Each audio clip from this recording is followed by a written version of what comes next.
Amy Winehouse, the soul-bearing rebel who redefined modern music.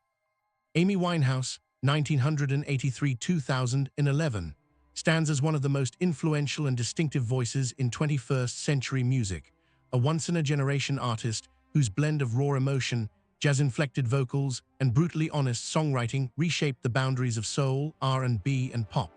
Though her career was tragically brief, her artistry remains timeless, her voice unmistakable, and her influence immeasurable.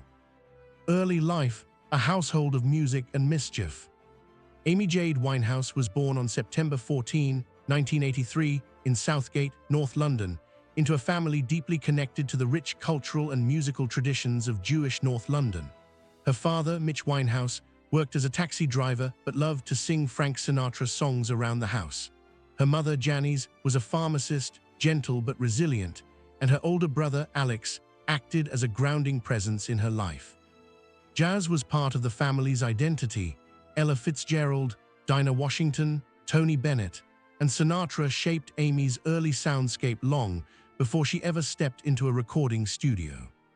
From childhood, Amy displayed an irrepressible creative streak. She sang constantly, wrote poems, scribbled song lyrics on school notebooks, and performed with a confidence far beyond her years. She attended the Susie Earnshaw Theatre School and later the Brit School for Performing Arts and Technology, institutions known for nurturing young talent. However, Amy's rebellious personality often clashed with school authority. She flaunted the dress codes, challenged teachers, and forged her own identity, a young woman who refused to fit neatly into any box. Yet that defiance, coupled with her precocious musicality, would someday become the source of her brilliance. Early career, a voice too big to contain. Before signing to a label, Amy performed at clubs, jazz bars, and small venues around London, where industry insiders quickly noticed her smoky contralto voice, astonishingly mature, textured with sadness and humor. At 16, she began writing songs professionally and sang with the National Youth Jazz Orchestra, further deepening her connection to jazz performance. Her first manager, Nick Szymanski, recognized her extraordinary potential and helped her secure a contract with Island Records. At just 19, Amy recorded her debut album, Frank 2003. Named after her admiration for Frank Sinatra, the album blended jazz instrumentation with contemporary R&B, spoken word honesty, and witty lyricism. Critics praised the album's intelligence and sophistication, applauding its emotional authenticity. Though Amy herself later expressed mixed feelings about the album, criticizing some production choices, Frank signaled the arrival of an exceptional talent. Songs such as Stronger Than Me and Take the Box showcased Winehouse's emerging signature, sharp, personal storytelling infused with emotional vulnerability and confident musicality. She wasn't crafting pop hits, she was crafting confessions. Transformation, a new sound, a new image. Following Frank, Amy vanished from the spotlight for a time, struggling with depression, creatively stalled, and entering a tumultuous on-again, off-again relationship with Blake Fieldercivil. Their chaotic love story would later inspire some of her most heart-wrenching music. Around this period, Amy underwent a personal and artistic transformation. She lost weight dramatically, embraced a 60s aesthetic, towering beehive, heavy eyeliner sailor tattoos, and immersed herself in classic girl group sounds, Motown, and early soul recordings. This reinvention wasn't calculated, it was an expression of the music that spoke to her spirit. With producer Mark Ronson and Salam Remy, she began working on what would become one of the most influential albums of the 2000s. Back to Black, a modern classic. Released in 2006, Back to Black cemented Amy Winehouse as a global phenomenon. The album married vintage soul arrangements with brutally candid lyrics, showcasing a voice drenched in longing and regret, yet delivered with swagger. It chronicled heartbreak, addiction, desire, and self-destruction with unfiltered honesty. Tracks such as Rehab, a sardonic anthem of defiance. You Know I'm No Good, self-aware and confessional. Back to Black, a devastating elegy of lost love. Love is a losing game, poetic, fragile, and timeless.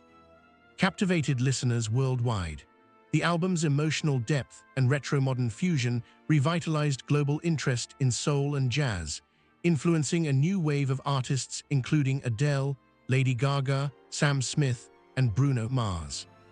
At the 2008 Grammy Awards, Winehouse won 5 Grammys, including Record of the Year and Song of the Year, tying the record for the most wins by a female artist in a single night.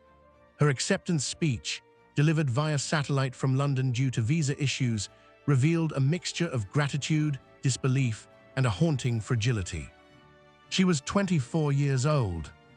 The burden of fame, a life under the lens. As Amy's musical star ascended, her personal life spiraled.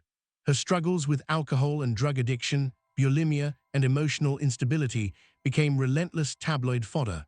Paparazzi followed her through London streets, recording every stumble, argument, or tear. While her inner circle attempted interventions, her fame amplified the cycles of pressure and self-destruction. Her relationship with Blake Fielder-Civil, intense, passionate, and often toxic, was at the center of this turmoil. Many of Amy's friends and family later acknowledged that while the relationship profoundly inspired her creative output, it also contributed to her emotional decline. Despite her struggles, Amy continued performing, though erratically.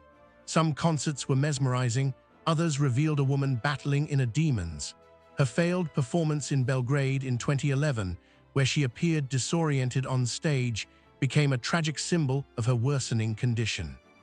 Final years and tragic loss. In 2011, Winehouse made several attempts at rehabilitation and briefly appeared to improve. She supported new artists, wrote new material privately, and even expressed a cautious interest in returning to the studio.